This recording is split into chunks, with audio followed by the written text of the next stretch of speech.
Erik ten Hag needs to improve his Manchester United team. Now, some people will say we could sign a left back, or we could sign a central midfielder, and that would help us.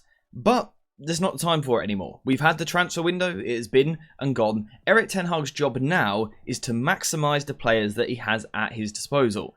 Is he doing it? Let's take a look. Now, this video was inspired by Jack Fawcett on Twitter. I will leave a link in the description down below so you can go check him out. He basically posed the question, is Ten Hag really getting the best out of any of our players right now? So I decided to take a look at the Manchester United team, starting off with Andre Onana in goal. Are we using him to his full potential? Realistically, probably not. We know that Onana is a goalkeeper who loves to play with the ball at his feet. His distribution is genuinely elite level in terms of goalkeepers. He can use his left foot, he can use his right foot, he can absorb pressure from the opposition, and he is excellent at playing out from the back. Under pressure, his distribution is absolutely phenomenal. And at times, United do use this. For example, Lisandro Martinez has got the ball here, he's going to play across to Onana. Now, the benefit of having Onana is he is really comfortable on the ball, even when under pressure. So he can almost be used as an extra outfield player. We can see it here, the Fulham striker closes him down. But that means that Harry Maguire is free on the right hand side of our defence. So as Harry Maguire receives the ball, the next player is going to come and press him, but that's actually going to leave us with a free man in midfield. And this is all because of Onana in goal. This is how Onana should be used pretty much all the time.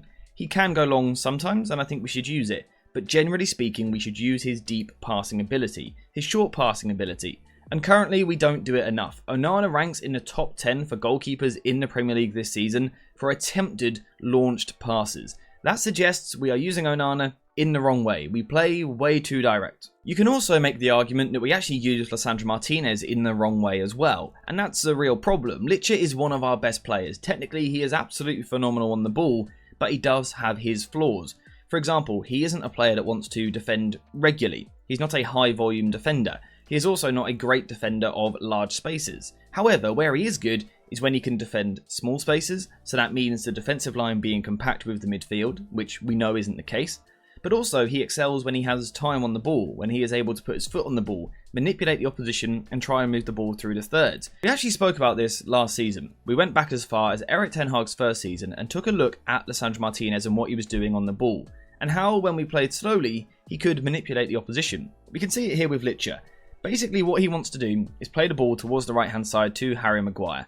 However, if he plays this pass right now, Demarai Gray is going to close that pass down and put Maguire under pressure.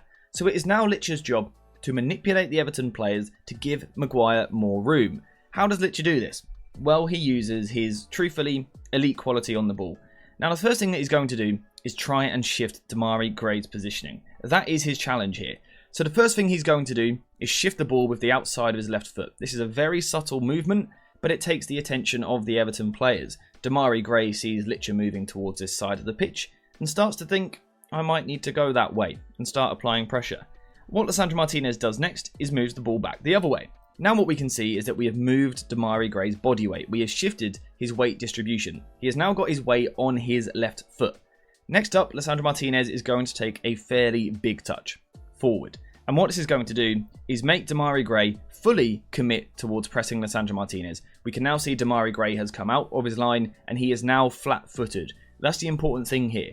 Because Lisandro Martinez has manipulated him, he is now flat-footed. So now Licha can move the ball wide to the right-hand side to Harry Maguire in lots of space. These are very fine details, but this is how you use Lisandro Martinez. He's that good on the ball that he should have the ball a lot, but he shouldn't have loads of defensive work to do. He should be involved in a team that plays fairly slowly at times, and then he is responsible for firing those passes through the lines. He's brilliant at it, we should do it more. Now, I don't mean to come across as overly negative, but you could also make the argument that we actually use Kobbie Mainoo in the wrong way as well. You see, Mainoo excels in small spaces, in tight spaces, when he can take the ball, shift his body weight, move the opposition, manipulate the ball, and move past them, move past low blocks, carry the ball forward over short distances. If we are asking him to sprint 30 yards, 40 yards with the ball, or without the ball, we have a problem. Now, currently, Kobbie Mainoo is being asked to do that. He is being asked to do a lot of defensive work. We can see it. The stats this season have been absolutely ridiculous. Now, that means he is performing well defensively, but actually he is doing too much work. Instead, what Kobbie Mainoo should be doing is, again, playing in a side which dominates the ball, which also suits Lisandro Martinez, but a team that dominates the ball and asks Kobbie Mainoo to pick holes in the opposition low block, to find gaps, to draw the opposition out of their position. You can see it here, for example, for England against Belgium. This is one of Kobbie Mainoo's first games for England, and you can see Belgium have got men behind the ball.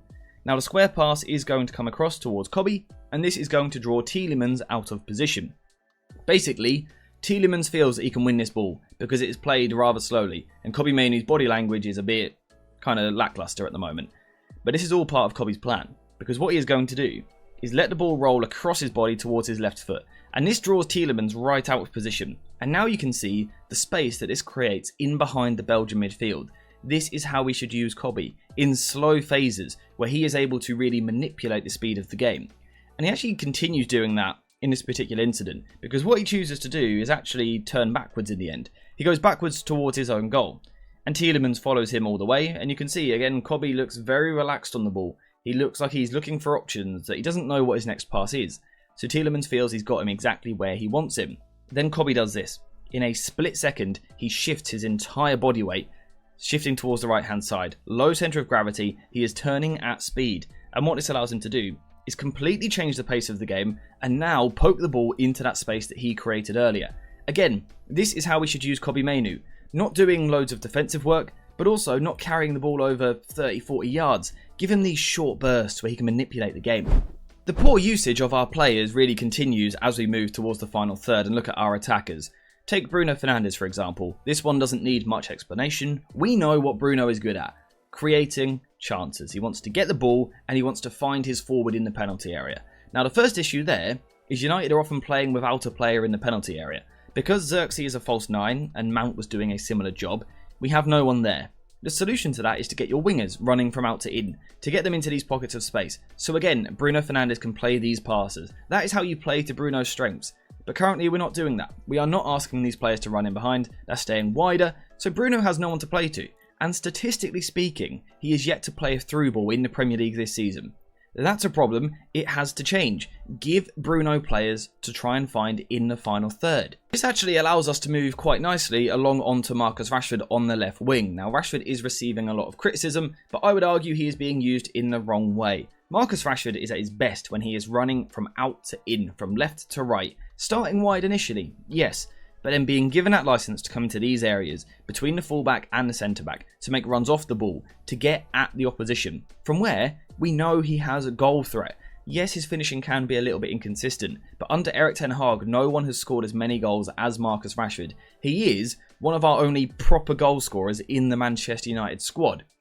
So tell me why we keep using him as a creative outlet on the left-hand side. Someone who is tasked with carrying the ball forward and then creating chances rather than playing as a goal scorer. Again, this is something which Ten Hag could change. Go back to basics a little bit. Get these players doing what they want to do, what they're so good at. Then finally we have Joshua Zirkzee up top. Now granted, Zirkzee has only played one game from the start. He didn't have a great game, but I don't think he was helped by the tactical setup and the role of him, but also the players around him. So what does Zirkzee want to do? He wants to move towards the ball. He wants to drop deep. He wants to link the play. Passes into his feet. He might want to turn and carry the ball forward, or he might want to pop a pass to Bruno Fernandes, for example. But what he actually really wants to do is create space for others. He wants to drop into these deeper positions because it's going to make room in here, but also in here. The problem is, Manchester United currently have no one attacking that space. Because again, Marcus Rashford is playing wide on the left, Garnacho is playing wide on the right, so when Zirkzee drops deep, even if he does get the ball and he does complete his passes, we can't actually take advantage of it because there is no one running in behind. So what I would advise Erik ten Hag does is go back to basics just a little bit and take his players, assess his players, and figure out what they are best at. With Onana, it's his short passing play, it's his distribution. With Lisandro Martinez, it's his ability to manipulate the opposition and then fire passes through the lines against a low block with players able to turn. For someone like Kobbie Mainoo, it's operating in tight spaces. For Bruno Fernandes, he needs players to create for. For Zirkzee, he needs runners past him, and Rashford wants to be that runner. Granted, I understand it's not quite as easy as that. There are problems along the way which Ten Hag will need to solve, but I really do think it would be a step in the right direction if he started playing towards more of the strengths of our best players ultimately. If you get Kobbie Mainoo in his best position, he's great. The same for Bruno, the same for Rashford, the same for Licha, Onana. it's something that I would really consider doing if I was Erik ten Hag. It's not a case of ripping up everything that he's done so far. It's just a case of simplifying a little bit. Get these round pegs out of square holes, and I think things will go a little bit better. Those are my thoughts. Let me know yours in the comments down below, because we are finished for today. So thank you guys for watching. I hope you have enjoyed it. And as always, I'll see you in the next one.